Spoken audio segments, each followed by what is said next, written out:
নমস্কার, আদাব। আমি রফিক শেখ, ওয়েস্ট বেঙ্গল, ইন্ডিয়া থেকে বলছি, পার্ট অফ ওয়ান প্যাসিভ।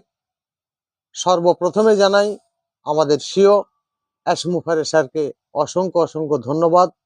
ধন্যবাদ জানাই ওয়ান প্যাসিভের টেক টিমকে।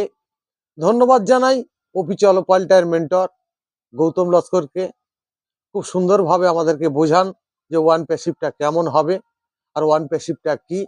তাই অনেক মানুষ এখন বলছে যে ওয়ান প্যাসিভ চলে গেছে, আর আসবে না।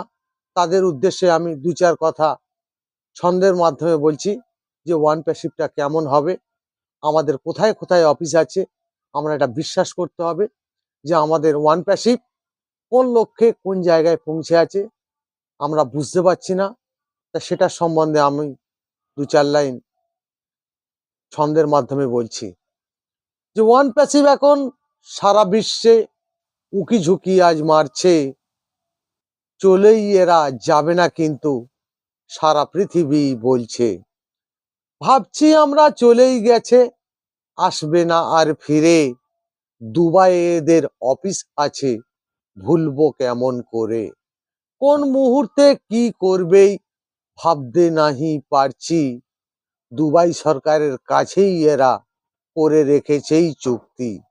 ভাবছি যখন গভীর মনে, নেই কোনো আর মুভি, দুবাইতে মেট্রো স্টেশন দেখেছি অনেক ছবি।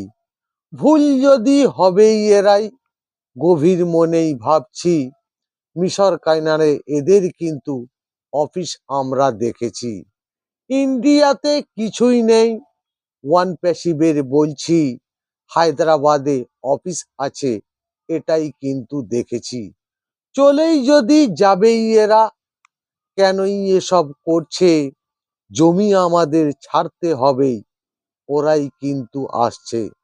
সারা পৃথিবী জেনেই গেছে ওয়ান প্যাসিভ আজ আসছে, ফাউন্ডাররা এই কথাটাই বুঝতে নাহি পারছে।